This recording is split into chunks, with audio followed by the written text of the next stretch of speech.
एक psychological fact आप लोग भी जानते होंगे। कहते हैं कि एक व्यक्ति को उसके गुण या अवगुण के बारे में 10 बार 10 लोगों द्वारा बार बार उस चीज को बताया जाए तो वो आखिरकार स्वीकार कर लेता है कि हाँ, मेरे में शायद गुण या अवगुण होगा, इसीलिए इतने सारे लोग मुझे कह रहे हैं। खमागणी, मैं हूं शोभा भाटी। ये साइकोलॉजिकल फैक्ट तो हैं, मनोवैज्ञानिक सत्य तो हैं, लेकिन शायद ये सत्य हुआ है। समाज के अंदर एक ऐसी सोच जिसको बार बार एक इंसान को बताया गया, आखिरकार उसने स्वीकार कर लिया। आप सभी जानते होंगे कि आज हमारे समाज के अंदर जितना ब्यूटी को लेके, जितनी सुंदरता को लेके, जितना ट्रेंडिंग को लेके, जितना फैशन को लेके लड़कियां क्रेजी हैं, शायद इतना लड़के नहीं हैं।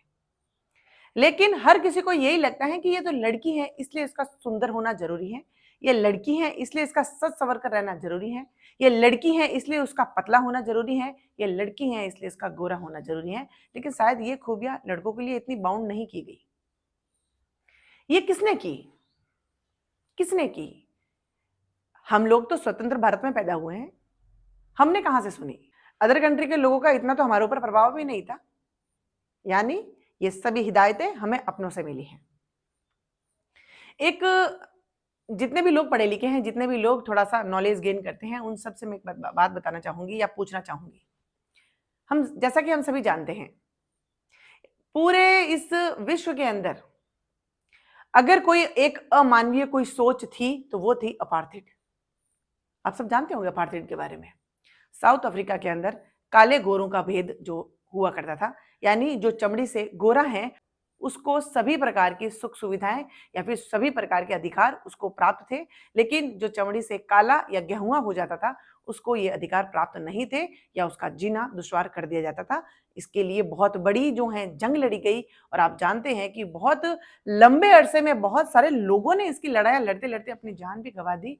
और जितना कि हम सब जानते हैं कि नेल्सन मंडेला जो कि अपार्थाइड का शिकार हुआ और उसने इस जंग को लड़ी, न जाने कितने लोगों को जेल से भी बाहर निकाला और आखिरकार उसने जीत हासिल की। उसके लिए भी उसको भी जेल जाना पड़ा, लेकिन इस कृत्य को अमानवीय माना गया। अमानवीय, काले गोरों का भेद एक अमानवीय सोच थी, एक कृत्य था। तो ये तो आज भी हो रहा है, अपार्थाइड तो आज भी हो रहा है। समाज, देश या विश्व, इनकी बात तो बाद में करेंगे। फिलहाल बात अपनों की कर लेते हैं और उससे भी करीबी माता पिता की कर लेते हैं।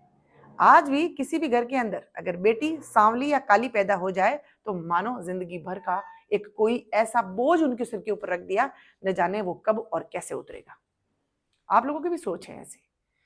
ये बार बार लड़कियों को ये चीज रियलाइज कराई गई, लड़कियों का सुंदर होना जरूरी है, लड़कियों का पतला होना जरूरी है, लड़कियों का सज संवर कर रहना जरूरी है, लड़कियों का अट्रैक्टिव रहना जरूरी है।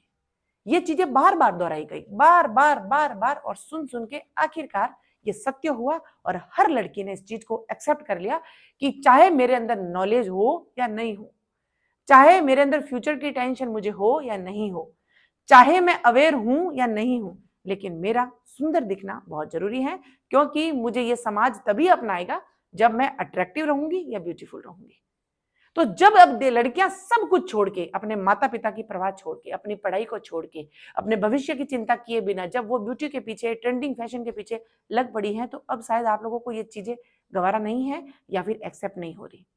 बिल्कुल, मैंने भी इस चीज के ऊपर वीडियोस बनाए हैं बहुत सारे कि बच्चियां अंधाधुंध इस होड़ में लग गई हैं कि मैं सुंदर दिखूं। उसके लिए वो पता नहीं क्या क्या चीजें, कैसे कैसे ऑफर एक्सेप्ट कर लेती है, जिसके ऊपर वो बलि भी चढ़ जाती है, उनकी जिंदगी बर्बाद भी हो जाती है, लेकिन फिर भी वो चल पड़ी है। तो दोष किसका है?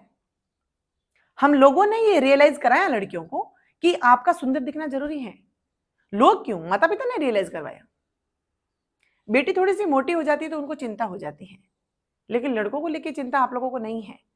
जिस दिन ये दिखावटी, ये दोहरापन आप लोग छोड़ देंगे, आप लोग अपनी बेटियों को हाथों में चूल्हा चौकी के बर्तन या गुड़िया थमाने की बजाय आप उन बच्चों के हाथ में ऐसी पुस्तकें, धार्मिक ग्रंथ या फिर उनको अपने से लड़ने के लिए औजार उनको हाथ में पकड़ा देंगे, तो वो भी इतनी कमजोर या फिर इस ब्यूटी के पीछे पागल नहीं होगी।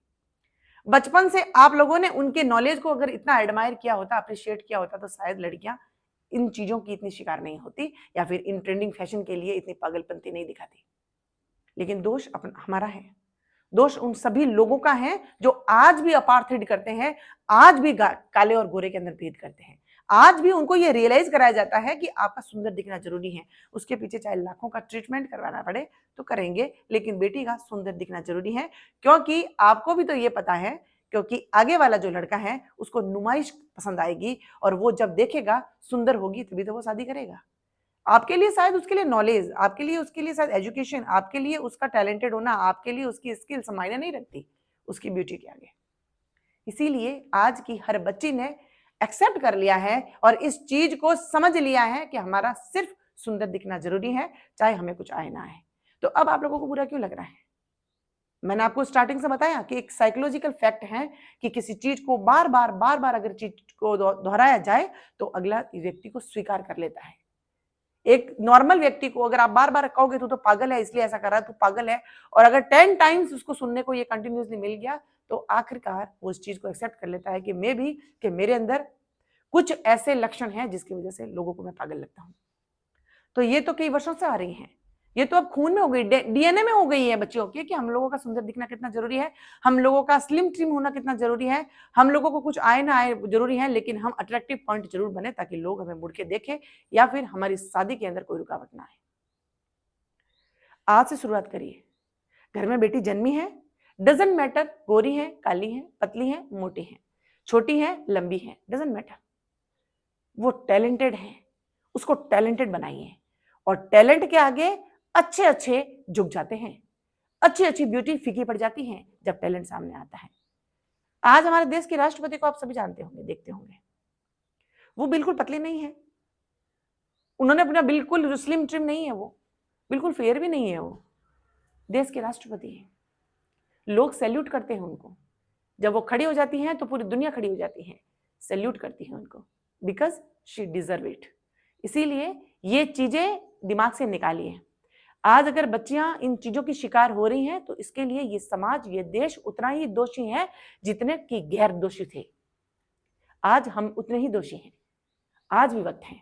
बेटियों के हाथ से ये गुड़ियाएं, बेटियों के हाथ से ये सॉफ्ट चीजें हटाइए, उनको अपने लिए प्रोटेस्ट करना सिखाइए, उनको अपने विरुद्ध होने वाले क्राइम के लिए आवाज उठाना सिखाइए और उनको ये सिखाइए कि जिंदगी में कोई भी रिलेशन हो, कोई भी व्यक्ति हो या फिर कोई भी रिश्ता हो, अगर वो लिमिट क्रॉस करने की कोशिश करे तो रेज योर वॉइस, और इतना उसको इंटरनली इतना पावरफुल बनाइए, उसके अंदर इतनी स्ट्रेंथ जो है वो आप लोग क्रिएट करिए ताकि वो जिंदगी में कभी किसी के सामने हार ना माने या झुके नहीं, और या फिर उसको ब्यूटी का या फिर अपने फैशन ट्रेंड का सहारा लेना पड़े।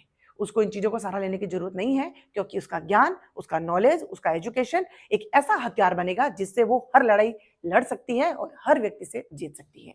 इसीलिए दोष बच्चियों का नहीं है, दोष इस समाज का है जो ये मानता है कि लड़कियों का सिर्फ खूबसूरत दिखना जरूरी है, क्योंकि वो तो शोपीस है, क्योंकि किसी के भी पल्लू से बांध देंगे, अगर ब्यूटीफुल हुई तो कोई भी उसको अपना लेगा।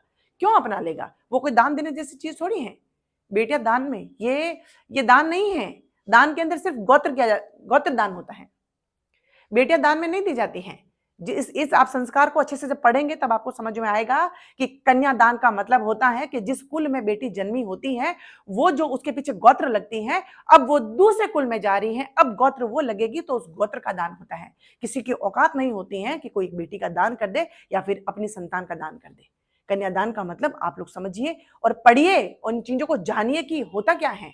उसको कहते हैं कन्यादान, कि कन्या को जो हम जो एक दूसरे कुल के अंदर बनने जा रही है, एक नई जिंदगी शुरुआत करने जा रही है, उसका हम लोग जो है पीछे सरनेम जो है, गोत्र है, वो दान करके दूसरा लगाया जाएगा वहां पर। उसको कहते हैं परिणय सूत्र या फिर ये परिणय ग्रह। पता नहीं, नॉलेज है नहीं, किन चीजों को पता है नहीं, और हम ले पड़े हैं बेटियां सुंदर होनी चाहिए, गोरी होनी चाहिए, चिकनी होनी चाहिए, स्लिम होनी चाहिए। वाई? उसका सक्षम होना, सबल होना और पावरफुल होना जरूरी है, वरना ब्यूटी तो बहुत लोगों की मैंने देखी है, और बहुत सारी ब्यूटीफुल, यानी आप कह सकते हो कि एक ऐसी जिसके ऊपर नजर ना रुके, ऐसी लड़कियों को भी आत्महत्या करते हुए हमने देखा है और ये पूरी दुनिया जानती है। इसीलिए आज के समय में जितना जरूरी पावरफुल होना, सबल होना, एजुकेटेड होना जरूरी है, उतना जरूरी ब्यूटीफुल होना नहीं है। पतला होना नहीं है का जरूरी है, तो वो होना है स्ट्रांग, पावरफुल एंड अवेयरफुल।